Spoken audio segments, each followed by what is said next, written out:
Hello, everybody. Welcome again to the Purple and Gold Hoops podcast, episode 12. It's kind of a somber day today. We're going to start the show off, as always, Adam. This is Kevin. And we're going to start the show off with a quick moment of silence for our beloved Kobe Bryant. So if you can all give us about 5-10 seconds for that, we greatly appreciate it. Thank you.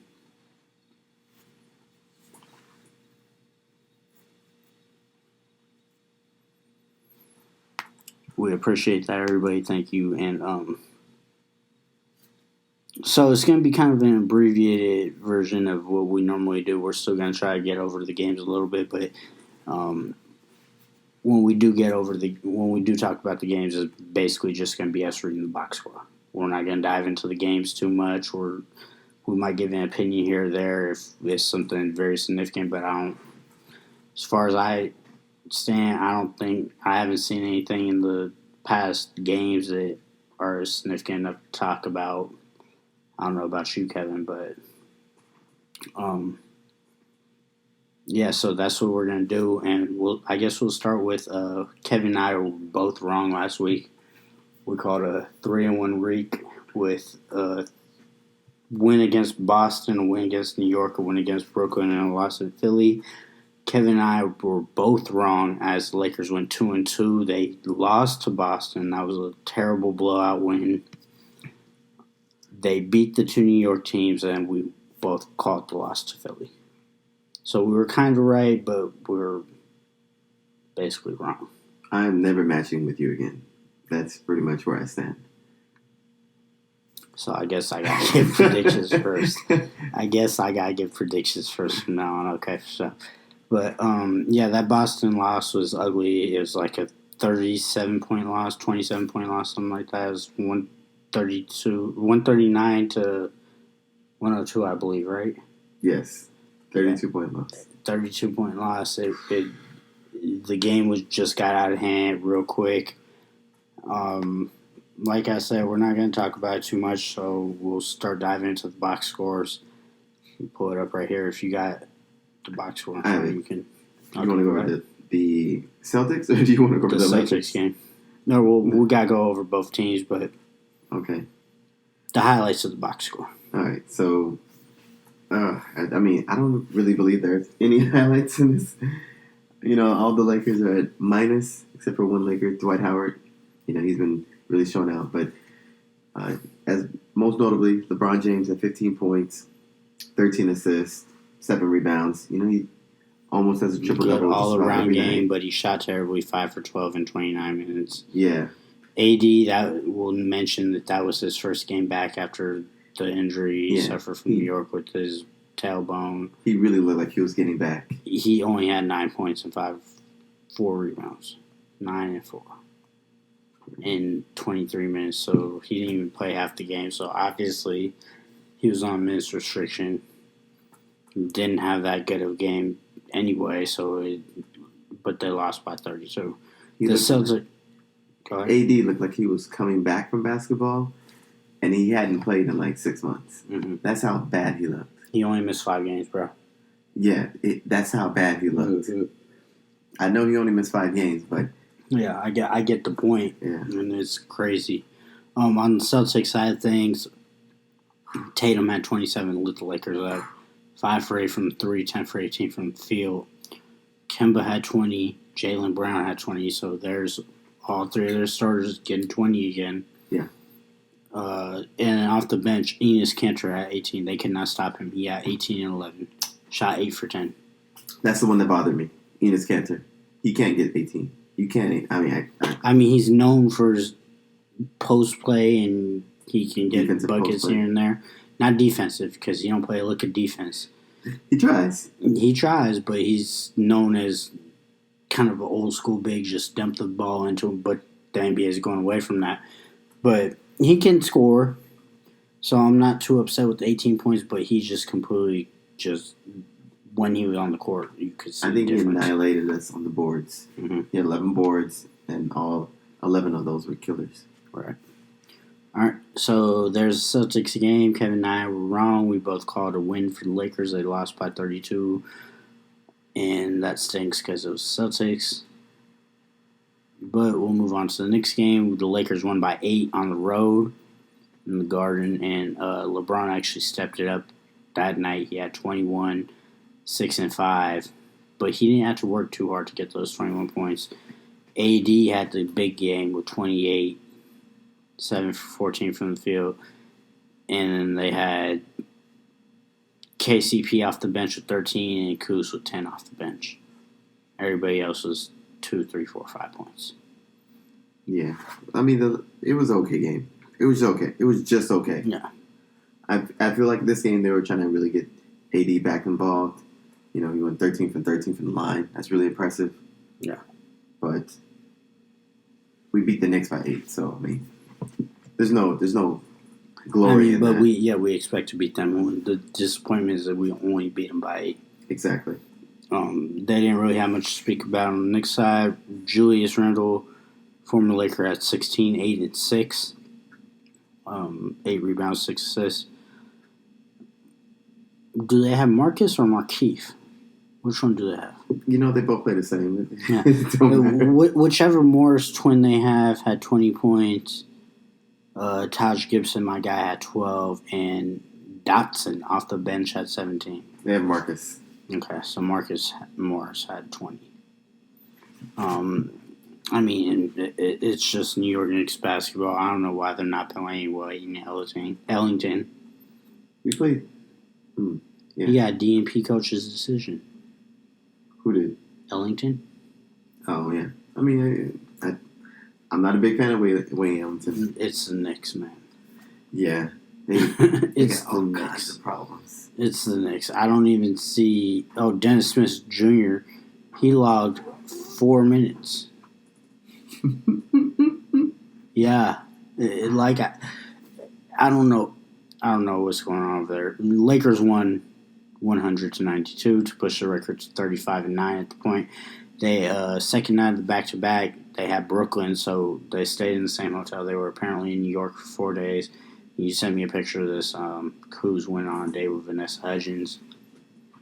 I don't really blame him for that, but I do blame AD for going to the Packer game. Kevin doesn't blame AD for going to the Packer game, but he blames Kuz for going on a date. So we're basically flip-flopped on this. Yes, I do. I blame AD. Like, He should go. Kuz is not injured. Kuz is not injured. Kuz is not a superstar. He does not mean nearly as much as AD does. AD, you need to be getting treatment. Look, I'm gonna become a fan right now, and from a fan's perspective, if you're doing what you're supposed to be doing, like AD, getting 28 points, 5 rebounds, 5 assists, I got no problem with you going down to a Packers game. Except he should have been getting treatment. He was injured. You can't get treatment. You can't get treatment all day long. LeBron does. Well, because LeBron is older. So why AD can't do it when he's young? Look, because he doesn't want to. That doesn't even make sense. Why would you get treatment when you don't need treatment? He was injured at the time. He was missing games. He needs treatment. What did he do at the Packer game? He got sat on his butt where he was hurt.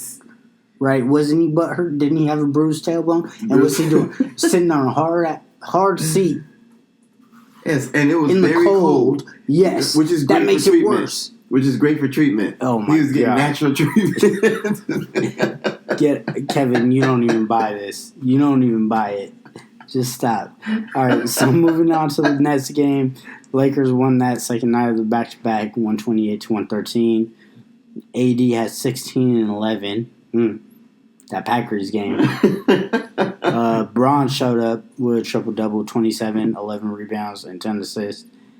10th of the season. 10th of the season. I believe it's 91st or 92nd in his career. Something like that. Mm-hmm. Puts him in 7-8 range for career all-time triple-doubles. Howard and Danny Green both had 14 points. Danny Green got really hot to start the third quarter. Yes, he did. He made like 3 straight threes.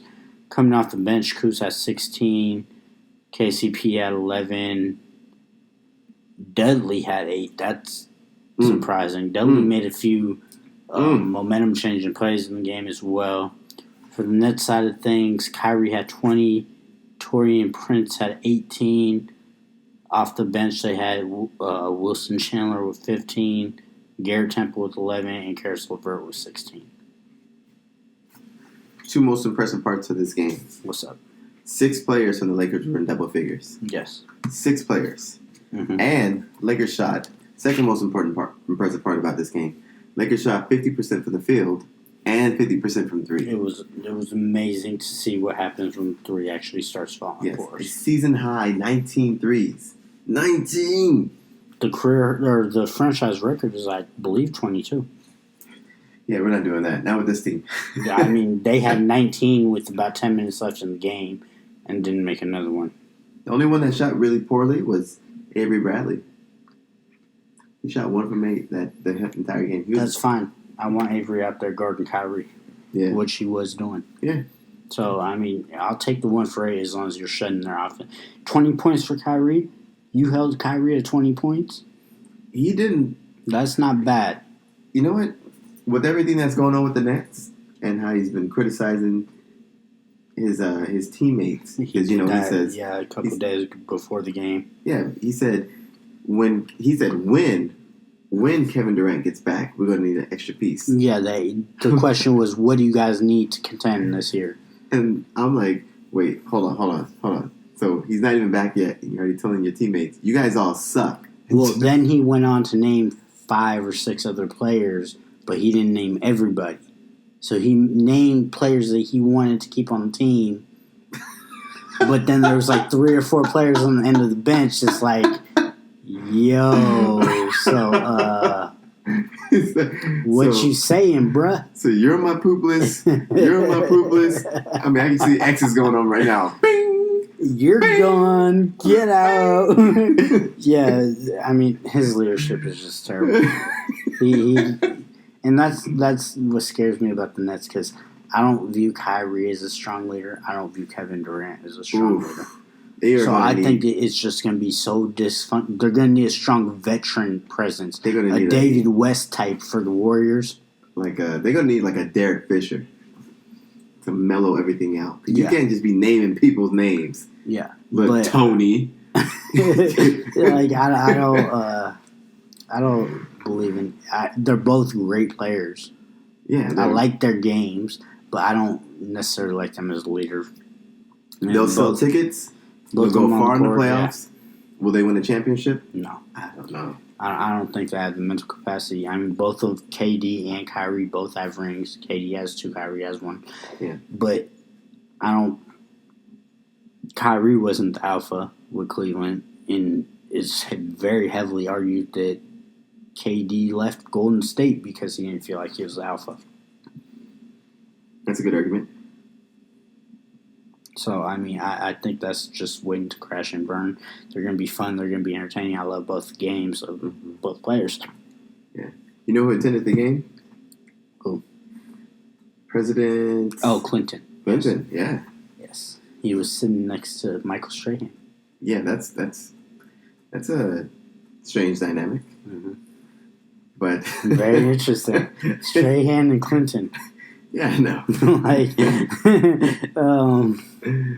Whatever. He buy his ticket. He paid for his ticket. And they seemed friendly during the game. Like they were talking. Maybe they just showed up and it was like, "Oh, I'm sitting." Okay.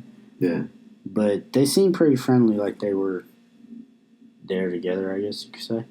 It's funny because after the show was being televised on TNT. The show. It's not a game. The game. Anymore, the show. The game was being televised on TNT. Excuse me. And Charles was making fun of Kenny because Charles said, "You've never met President Clinton?"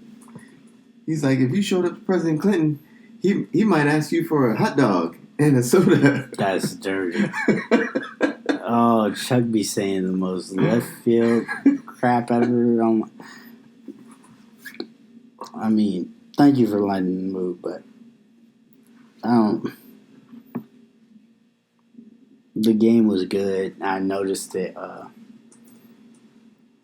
it kind of got away from the Lakers when they let Brooklyn push the pace. And that happens against a lot of teams. When teams start playing up-tempo against the Lakers, that's when we start to lose leads, I feel. Which I'm not so concerned about it because in the playoffs, the tempo slows far down and the pace goes way down and teams aren't going to be running up and down like that. But as far as the regular season, it's kind of frustrating because they were up 20-some-odd points against Brooklyn. And Brooklyn started playing up-tempo, and the Lakers just lost it. Another thing I noticed is the offense is terrible with AD and no LeBron. With LeBron and no AD, it can somewhat function good enough. But with AD and no LeBron, it's terrible, and this is why I say they need another ball handler playmaker shot creator. Do you know who the ball handler is when AD's on the floor without LeBron? Of course I know. I think everybody on God's Green Earth in the NBA community is talking about it. He's talking about Rondo. Your boy Rajon Rondo. Yeah, my guy. Everyone's saying, you know what, you should give Rondo minutes to Caruso. Did you not see him against OKC? Yeah, that was one game. I need you for 82 games. He was going to do that every game in the playoffs. That's what I'm concerned about. God. We're not in any danger of missing the playoffs. We're not in danger of missing the playoffs. But if you play great every 40 games, you're giving the man one good game out of 40. We're halfway through the season. He's had one great game. God. Am I wrong? Tell me if I'm speaking blasphemy. He's a stabilizing. As far as the numbers go, yes, you're right. But he's a stabilizing factor in the locker room. He's a presence on the court. Even when he doesn't have the ball, he's still pointing out and telling people where they need to be. Imagine you take that away. You don't have that or LeBron. That second unit is going to be god terrible. I don't know about that. I think they might be able to push the pace faster. I don't think he pushes the pace fast enough. Because when he's on the floor, we're playing small ball. And he doesn't really push it. But he's more of a playoff player because he wants to play in half court. He wants to pick a defense apart. He doesn't. He's not young Rondo anymore. In Boston, in 2008 when they won the championship, he would push the pace because he was younger and he can't do that anymore. I get that, but think about it. We have LeBron James that is picking the defense apart in the half court setting, and then you have your point guard come in, the second point guard coming in with the second unit. You have a lot younger athletes that are on the floor, and you're not pushing the pace. You're not utilizing the skills of the players on the floor, and that's your biggest job as a point guard is to utilize the guys around you, make them better. And right now, he's playing an old man's game with young players. I mean, come playoffs, that's what we're going to want. That's why, to me, if you honestly ask me, that's why the Minnesota Timberwolves didn't work under Coach Thibodeau. You have young players playing old man's game. Well, is it that, or did he just run his young players into the ground? Probably both. Probably both. 45 minutes a game. I mean, why is Derrick Rose's career what it is now? Because Tibbs played 46 minutes a game. Oh, man. Like, this is a killer. He's 21. He can handle it. Yeah, he can handle it now. But come 25, he's going to be broken down. Like, he done had 15 years on his body. So, yeah, Lakers win 128-113. It's a 15-point win. They should probably have won by 20. I think the Nets got a few concession baskets. We'll move on to the next game against the Sixers. Disappointing loss. The Lakers were never really in this one. It was 108-91. The big note I think they were in it. At one point in time, they were only down 5. Okay, with 5 minutes left in the fourth, yeah. Yeah, that would have been a great comeback. Yeah, we'll as we progress through the game, because I got that memorized. It was 5:03 left in the fourth, and they were down by 5. But the big story of the game, was LeBron had 29 points, 8 assists, and 7 rebounds. His 29 points put him third on the all-time scoring list, passing Kobe Bryant. Mm-hmm. He shot 9 for 18 from the field. AD had 31 and 7, 2 for 5 from 3. Nobody else for the Lakers had double figures. On the Sixers side of it, Ben Simmons balled out 28, 10 rebounds, 8 assists. Tobias Harris also had a very good game with 29 points and 8 rebounds on 10 for 20 shooting. Ben Simmons shot 12 for 15, granted. Most of them are in the lane and whatnot, and nobody on their bench had double figures. Ben Simmons has some really awkward releases, and they work. You know, he shoots the ball in awkward areas on the court, and makes you, when you're playing basketball and someone shoots it awkwardly, kind of don't guard them because you don't expect it to, and it's so weird. Yeah, that you're like, that can't go in, and it just starts, and it just keeps going in, and after a while you're like, I don't know what to believe anymore. You done changed my whole thought process. But the Lakers ended up losing this game by 17 points, 108-91. I didn't really feel it was that close at all at any point in the game. So Kevin reminded me, as you guys heard, in the fourth quarter with 5 minutes left there, the Lakers were down 20-plus in the first half. They were down 20-plus in the second half. They started to make a run. They got within 5. It was 93-88 with 5 minutes left. And then from there, they scored 3 points in the final 5 minutes. LeBron did not take over. LeBron wasn't assertive. He didn't assert himself. This has been a big issue I've had with him all year. Quite frankly, his entire career, but I've never really cared about it that much because he wasn't a Laker. And I feel like at that point, if LeBron would have took over and said, I'm the best player on the planet still, they could have pulled this out. If he did that, they would have pulled it out. And they should have pulled it out had he done that. But there's something about LeBron that he looks so like he doesn't want to take. I don't know what it is. Maybe he's looking at the big picture, and as a fan, I'm just not seeing it. But there's something off about LeBron to me. Well, this game really made me. Let me start over. Because this game is so frustrating. I try not to be prisoner of the moment, but the Lakers have really been struggling against the top tier teams in the NBA. Mm-hmm. And one thing that the top tier teams... 2 losses to the Clippers, a loss to Milwaukee, a loss to Boston, a loss to Philly. The only good top tier team they had was when they went into Miami and they beat them. Yeah, and Houston was an impressive comeback. It was an impressive comeback, but they were still on a 3 or 4 game losing streak. And they lost the next night too, or whenever the next game was. So Houston is kind of shaky right now. Yeah. But all these top tier teams, the one thing they all have in common is that they're all long.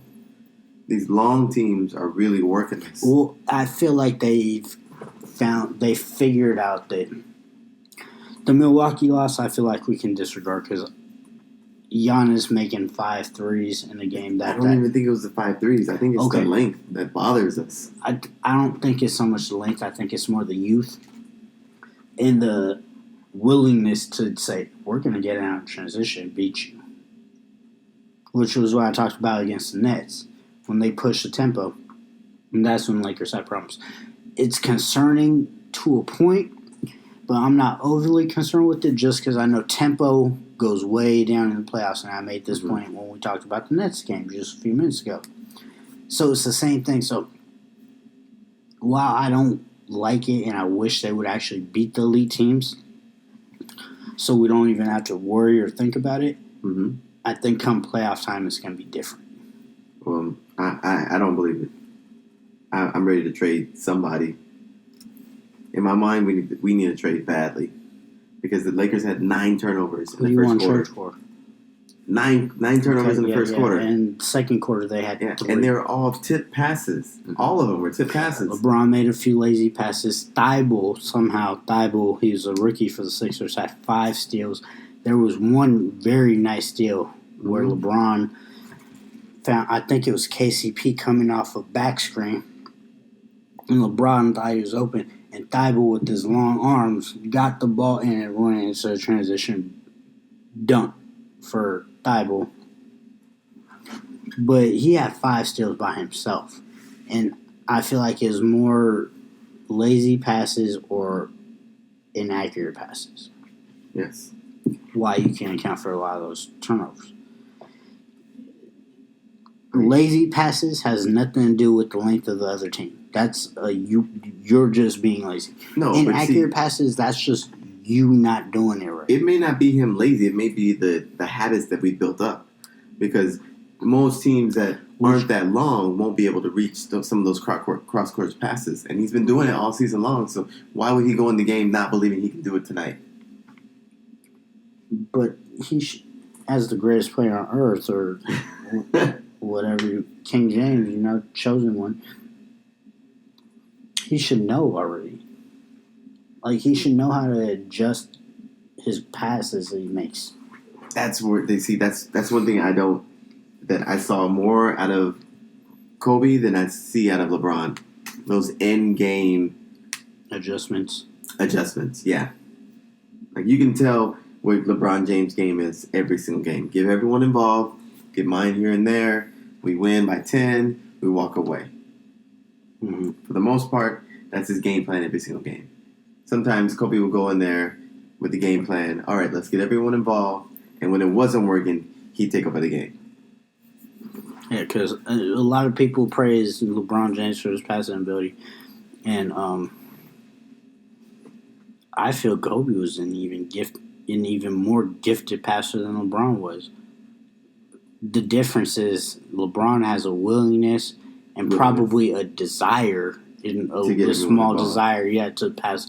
Where Kobe was more like, nah, bro, I'm going to get, I trust myself shooting over a triple team more than I trust you shooting a wide open jump shot. I mean, but you can't, the man was I know. great. I know. So, I'm not saying it sounds ridiculous. It sounds ridiculous. Yeah. When you watch it, you're like, wow. Exactly. But when you talk about it, you're like, that sounds really dumb. Mm-hmm. Which is why I think analytics don't really like Kobe, but yeah, of course. We'll probably get to that in a minute. I'll take effectiveness over efficiency any day. Yeah, so 108-91. You got anything else you want to mention about the Philly game? Yeah, I think the Lakers should take a really good look at trading Rondo and trading Kuzma. Okay. Like we said before, they did on the last podcast, Kuzma's great, but he's just not very consistent. Mm-hmm. And there's some games where he doesn't look like he's even there. Okay, now that you bring up trades, I guess we'll go into trades and we'll transition to the last part of the show. I texted you, I believe it was yesterday or the day before, that would you trade Caruso, a second-round pick, and cap filler for Derrick Rose? And you said no. Why is that? Caruso, he just makes a lot of... But you want to make a trade, right? Caruso makes a lot of winning plays. Okay. A lot of winning plays. Did you see... So you want to make a trade. Caruso's just not the one you want. No, I mean, I don't want to trade him. He's a way better defensive player that can score. And the energy, the effort, the hustle. He's constantly diving for loose balls. Yeah. Yes, I need that. Those are winning plays. But if you want to make a trade that badly, because apparently, from what I've heard, that trade was on the table, and Rob Pelinka said no. I would say no too. I can't blame that. But if you said yes, I could see that side of the argument too. But see, I could trade Kuzma because I feel like he's more valuable. So if they said Kuzma a second and cap filler for Derrick Rose, you would say yes? Oh, yeah. So you value Caruso more than Kuzma? Yes, I do. Okay. He's more consistent. He plays better on the defensive end. He makes winning plays. I need somebody to make winning plays.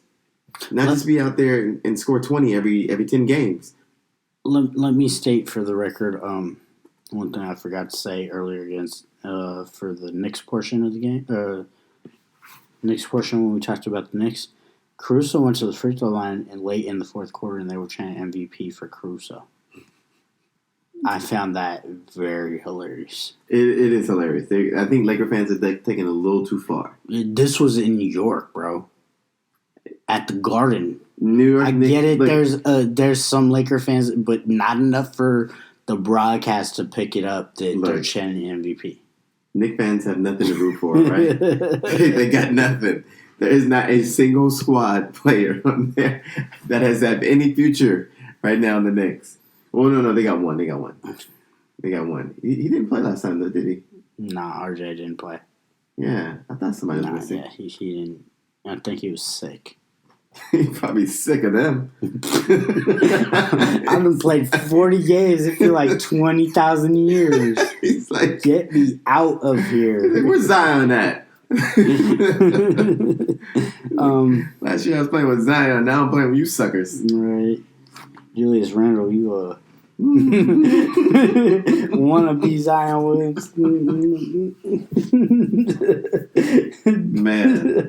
you went to Kentucky because you weren't good enough to get to Duke. I mean, when he was losing the game like every 15 games, and now he's losing like every other day. Every day, bro. Every day. So Kevin wants to make a trade, but he doesn't want to trade Caruso. I'm not trading Caruso. Okay. No. I need somebody to make winning plays. Okay, so next week, here's your homework. Look, when the Lakers came back, when the Lakers made the comeback, I think we were down like 20, most of those plays were by Caruso. I mean, I'm not advocating to trade Caruso either because I wouldn't trade him. But if you're dead set on we need to make a trade, we need to make a move, you had one on the table and you said no. So how picky? Like, basically, I'm trying to figure out the extent of your pickiness. The extent of my pickiness is that I'm only willing to give up bad players or players that don't. You just want to fleece people. I don't want to look. I don't want to trade. Con artist. Kevin the con artist. And I wouldn't say Kuzma's he's not a bad player. He's just not a player that fits for this team. Yeah, we've been saying this. Yeah, I mean, did you notice that Ben Simmons only posted up guys who he thought were weak defensively? Mm-hmm. One of the players he posted up was Jared Dudley, and we both know Jared Dudley he is who he is. He got that old man strength. You think Jared Dudley is? I'm not saying he's a pushover. He got that old man strength though, bro.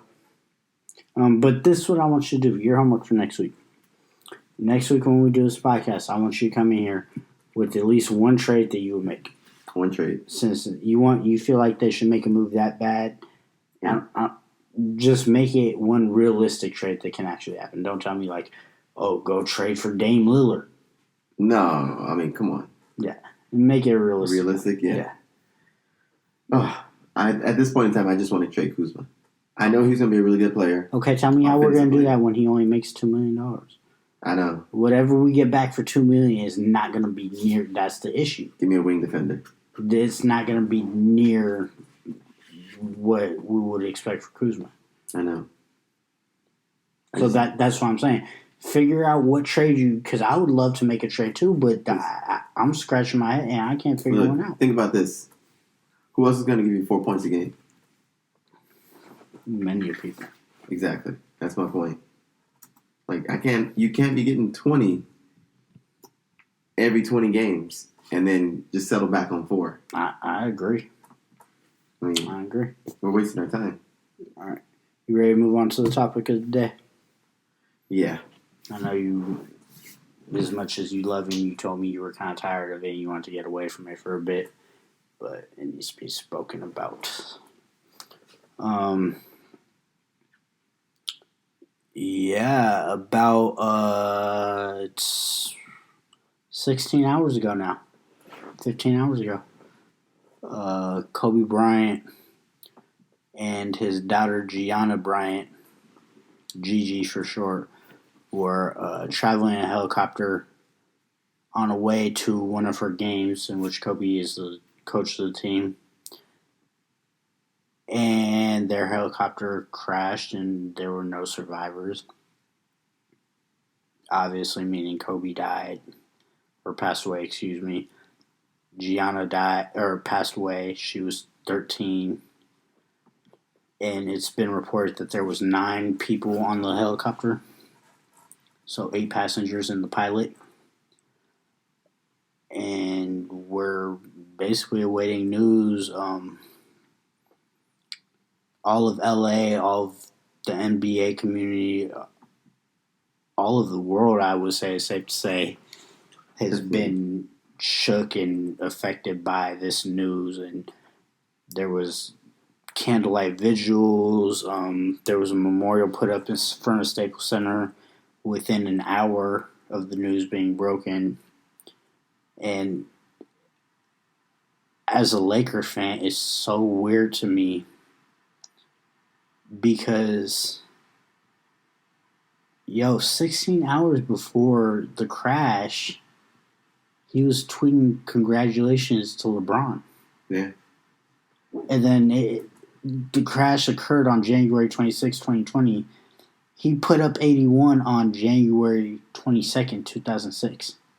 So almost just over 14 years to the day. And it kind of really puts life in perspective because imagine if you would have watched that 81-point game and you, like, how things ended and, like, he's going to live 14 more years. He was still very young, 41. So 14 years ain't nothing. And him getting in a helicopter, that's just how he traveled. That's like you or I getting in a car. Like, I think about it all the time. Yeah, it's crazy. And the sad part is, like,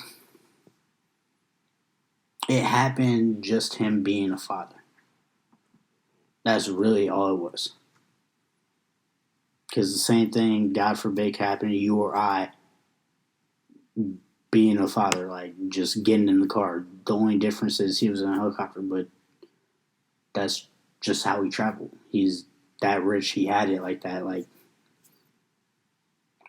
there's been a lot of speculation as far as cause of the crash. Some people say it was weather induced because there was heavy fog in the area the night before and the morning of. I went to a memorial out there near where it happened, and I was talking to people, and people were telling me they just didn't sound right. There was people on the news being interviewed saying, like, it just sounded like helicopter in distress, and they heard a loud thud. There was an explosion. I believe it was Ramona Shelburne. Don't quote me because I don't know the exact person tweeted it out, but somebody said it crashed and exploded twice after it crashed. So it crashed, and then a couple seconds later, there was 2 explosions. And, I mean, it was terrible for me. I had no idea of it until I got a call from my mom in Georgia at about 11 in the morning. I was sitting there getting ready to watch the Pro Bowl, and she called me, and I didn't know what to say. Yeah, I think I was in my kitchen obsessing over my espresso maker, trying to make the perfect espresso. Oh, Kevin Bougie over here. Bougie Kev, everybody. Well, I definitely wasn't watching the Pro Bowl. I need my fix, man. And I had a combination. My wife said, she said, "What the heck?" And then my older brother called me at the same time. And she said, "Kevin." And then I picked up the phone. And he was like, "Did you hear about Kobe?" And then I was like, I'm gonna let you go. I'm wasting my time on you. I don't need to hear about this record that LeBron just. Because I'm pretty. That's probably what you thought it was, huh? Well, no, I mean not even. Because I was like, I'm so tapped into sports that I would hear about this. Yeah, the fact that my mom called me and like I was literally on the phone and I told her, "Don't, you're effing with me." Mm-hmm. Like you got, and I told you this before we started recording, but for people listening, like I told her, like you're screwing with me, basically. Like, what are you talking? So I looked through my phone, I didn't see any notifications, so I was like, I'll call you back. Just like I need to figure this out. Yeah. And then I found out that it was legit. Yeah. The one thing I am happy about is all the love he's been receiving. Because if you are a true Kobe Bryant fan, you know this has not always been the case. Mm-hmm. After the torn relationship with Shaq and Kobe, Kobe basically became the victim, or say not the victim, but the villain of the story. Yeah. People love Shaq. People love his smile and his. He was so charismatic. My brother's no longer a Laker fan and decided to be a Clipper fan because he felt Kobe ran Shaq out of town. Yeah. And he wasn't about to cheer for the Lakers when they had Kobe, so he became a Clipper fan. Exactly. So people hated Kobe, and now I think after he retired, people started to, turn the page, turn the chapter, and really see Kobe for who he was when he created the Mamba mentality with his daughter.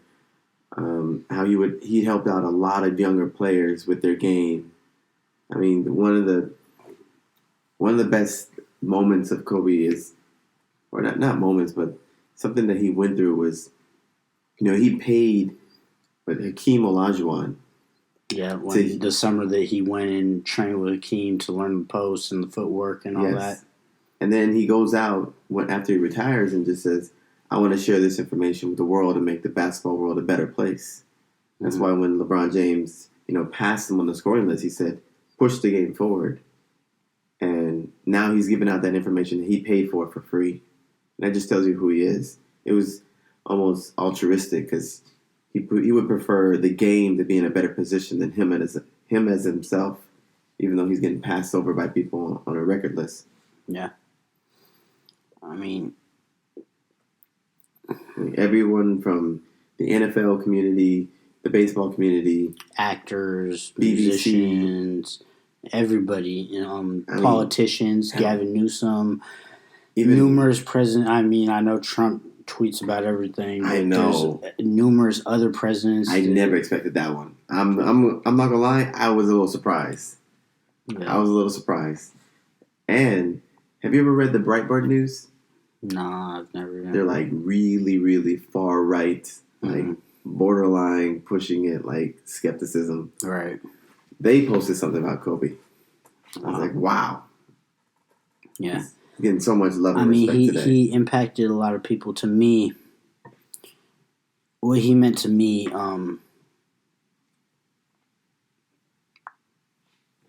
obviously I've never met him or anything like that. I've never had any personal interaction with him or anything, like besides watching him play basketball, watching interviews and following what he's doing off the court and everything like that. But to me, he was kind of a father figure to me. And I say that because I didn't grow up with a father around, so he was my idol, and looking at the TV, like he was, for me growing up, was the person that I wanted to model myself after, and I wanted to be like, he was my superhero, Every kid growing up, boy or girl, has that one person that they look up to, and it's like, I want to be like them. And it may be their parent, it may be a brother, it may be a cousin, a famous person, but every child has that dream. And he was that for me. And hearing about it was just like so surreal to me. And I feel like we were robbed of him so young. Yes, he got to retire, and we saw his 20-year career, but he was only 41 years old. He had only been retired from basketball for 4 years. He was just starting to get into his storytelling and his projects and coaching his daughter's basketball team and his Mamba Academy and everything like that. Mm-hmm. And he had already done so much, even in that realm, in such a short time.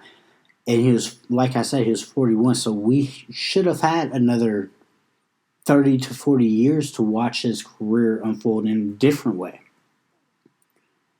So we didn't really get to know the other side of Kobe that he was getting ready to show us through his storytelling and everything like that. We only got to know the basketball side of it, really. Because imagine if he'd lived a full life and passed at 71 or 81. We would have had 30 or 40 years. What would he have done with his ventures that he's doing now, but give him an extra 30 or 40 years? Like, what would that have looked like? How many more people would he have touched? You know what I'm saying? Like, he did more in 41 years than most people do in a lifetime. Oh, easily. And that was another thing he taught me, like, even just watching and hearing interviews, and that work ethic.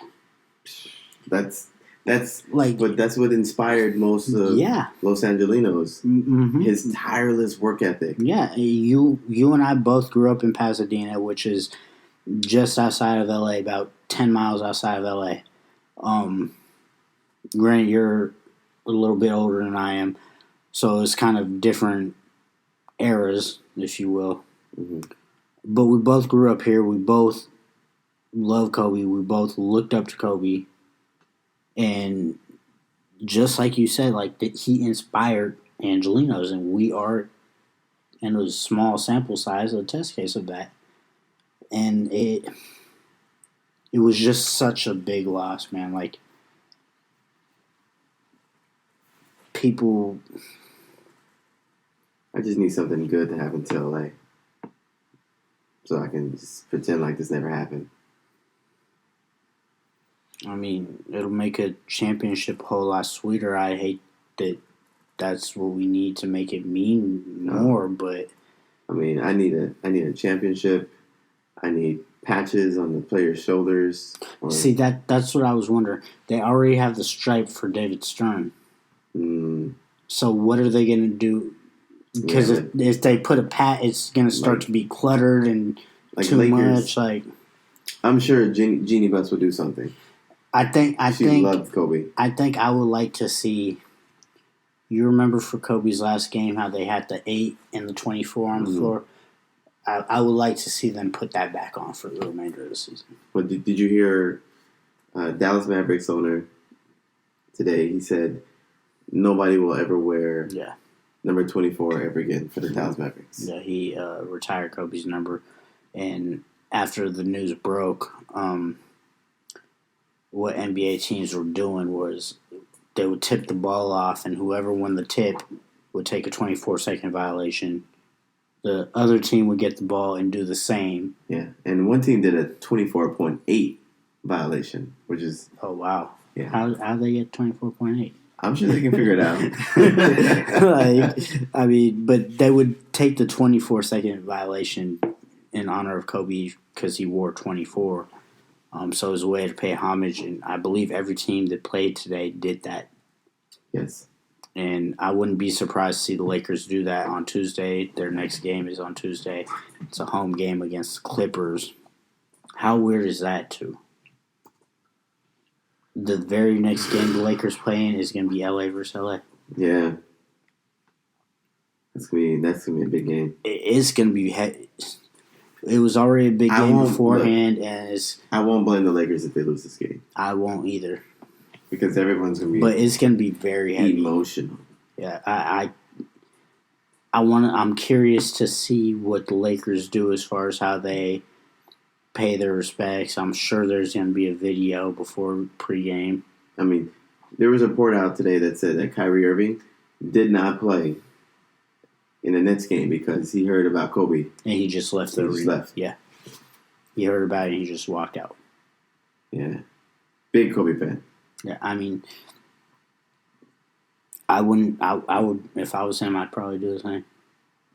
Yeah. But Kobe meant a lot to me. Like, I've already went through it. Like, Kobe meant so much to me. So, I mean, it's very sad. And he left behind, excuse me, a wife and 3 children because... One brand new baby. And his wife is not only going to have to deal with his loss, but she lost a daughter. Yeah. And a parent should never have to bury their kid.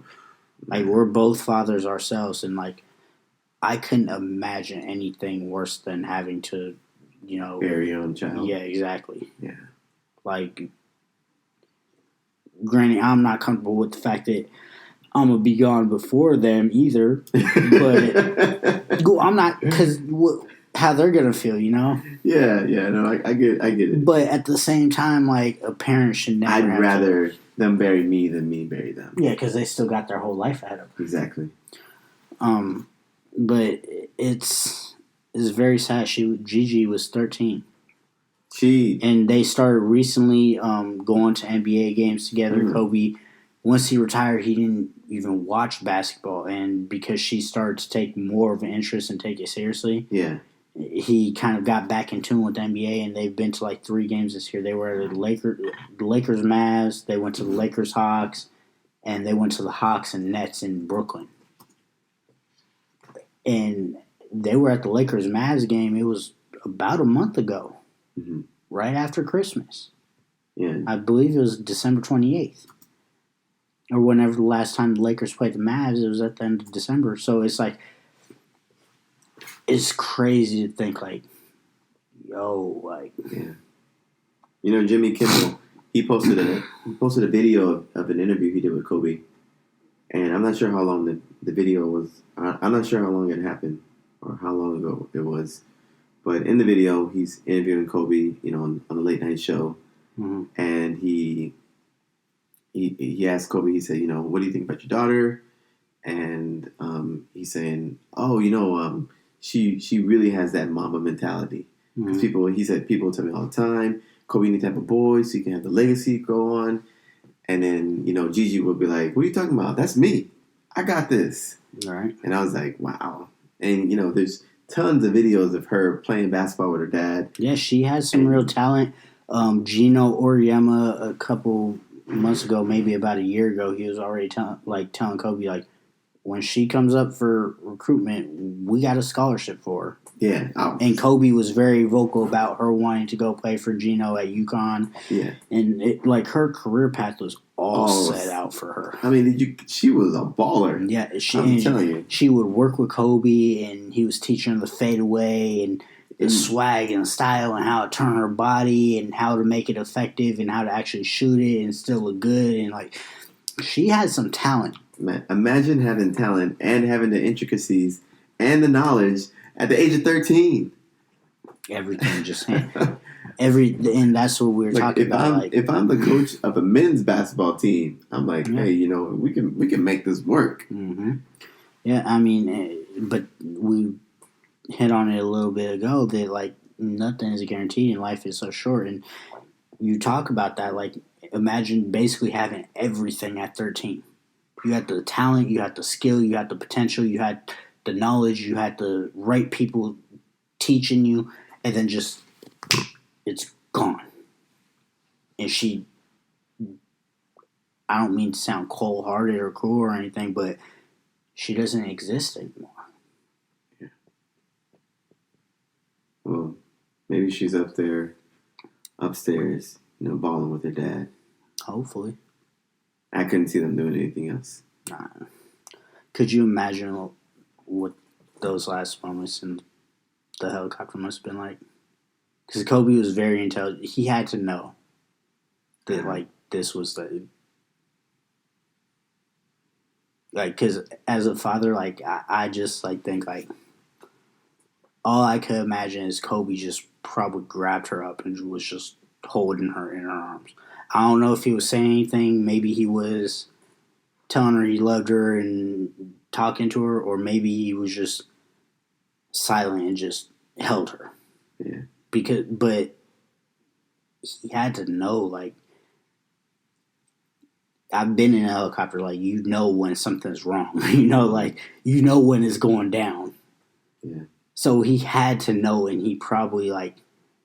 He's been in enough of them. I mean, I used to make jokes about his helicopters. I used to tell people, if I had Kobe Bryant's helicopter, I'd be at work on time. You'd be dead. And too soon. Yeah, man, it's been a hard day for all Laker fans, all Angelinos, all NBA fans, the entire sports community, and even if you're not a sports fan, the entire world. Because he was so just multi-dimensional, I guess you could say. He definitely was. And he dabbled in everything. Even if you weren't a sports fan, you knew who Kobe Bryant was. So, yeah, we're going to end the show. But instead of doing our weekly predictions, we're not going to have that this week. In honor of Kobe, Kevin and I are going to give our top... You want to do 3 or 5? Let's do 3. Okay, top 3 Kobe moments. I'll go ahead and start it off, so we'll alternate. My number 3 is beating the Celtics in 2010 when he jumped on the table and held the 5 fingers up. You stole one. That's number 3? Yeah, that's number 3. Oh, that's like a number 1 right there. Okay. Number 3. Kobe Bryant does not grimace when Matt Barnes pump fakes the ball at him. The no flinch. Yes, that is the epitome of Kobe right there. No fear. Right. Just stone face, stoic. All right. Now, am I allowed to do a tie for number 2? Sure, go for it. All right. So I got tied. First, I'll mention, because I think it's a less significant play, but it's so memorable in my mind. When he hit the game-winning 3 against the Kings, it was post-Shaq and everything, so the rivalry was pretty much dead. He hit it in the corner, right in front of the Kings bench, and just kind of threw his hands up like this. Came off the pick. It was an inbound pass. Came off the pick, hit the corner, and hit that 3 right in front of the Kings bench and just walk off and win the game. Yeah. And tied with that was in the playoffs, I think it was 2006 or 2007. The year Nash won the MVP and Kobe should have won it, and he just dunked on him. Like, they caught him in the first round of the playoffs, and he literally just, with the right hand, just tomped right over Steve Nash. He tried to slide in and take a charge, and Kobe was like, nope. Here you go. That was a playoff game, right? Yeah. So I got a tie for number 2. That's what I got going on. All right. All right. I'll give you a tie. Kobe's... Let me see. Which game was this? Kobe hits the game-winning shot over Dwayne Wade in the Miami Heat. Oh, the bank? The bank 3. Yes. I was like... you can't mention Mamba without talking about a game-winning shot. Mm-hmm. I was telling my wife earlier, I was like, the most memorable thing about Kobe is that sometimes a lot of times, we would be down. We'd be down by 20 points in the fourth quarter. And most kids probably won't think that's that impressive because today you have the 3-point shot, which is more dominant. It's so regular. Yeah. So you can be down 20, you're like, all right, we'd be Back right. then, 20 and down 20 at any point in the game was just a death sentence. Like, the game is over. Exactly. So this guy would just... I told her, I was like, he could start like 2 for 10 and then end the game 12 for 20 and just go on this rampage where he was just relentless. And he would do things like that and we'd win the game. And you always felt like you always had this feeling in your heart. If the game gets close, if it's within 5, we got this. Yeah, as long as we got Kobe. Yeah, we close it. Kobe's going to close it out. Right. So you got the Wade Bank. Did you want to do a tie or not? I'll do another tie. So what you got tied for second? You got the Bank over Wade. The Bank over Wade. And what's the tie with? The one I get. 81. Okay. 81. Okay, you got that a little bit lower than mine. The 81 was my number one. That was your number one? That was my number one. Yeah. So what you got number one then? My number one Kobe Bryant moment is Mamba out. Okay, so you ain't even doing a basketball thing. No. That Mamba out, I was just like... When he dropped the mic after the 60 for his last game? That for me was real. Like, oh my God, he's not coming back. Yeah.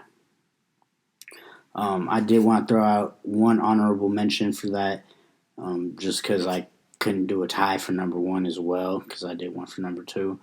But honorable mention when he, in 2004, the last game of the season, he hit the 2 buzzer beaters against Portland. He hit one at the end of regulation to send it to overtime, and then he hit a 3 at the end of overtime over Ruben Patterson to win the game, which consequentially, I didn't say that right.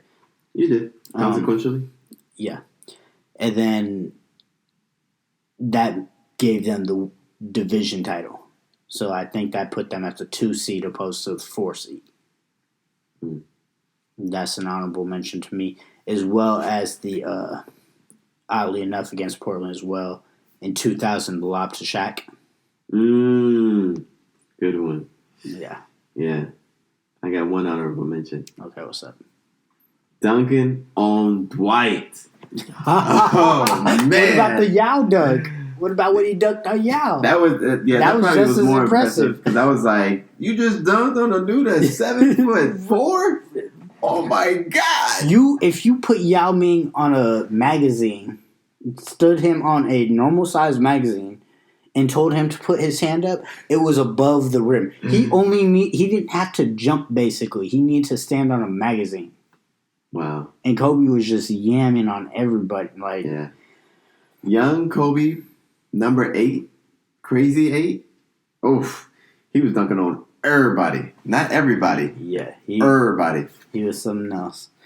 So we're going to go ahead and end the episode there. If we can, let's do one more quick moment of silence for Kobe, just because of how much of an icon and legend he was and how much he meant to everybody. So bear with us and give us another couple of seconds of silence.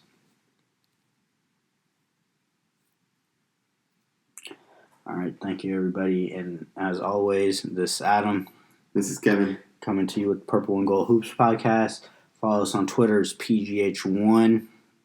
And leave that like and subscribe button. Let's help grow this channel, and let's see where it can go. And we'll bring you more content next week. Have a good week. Kobe.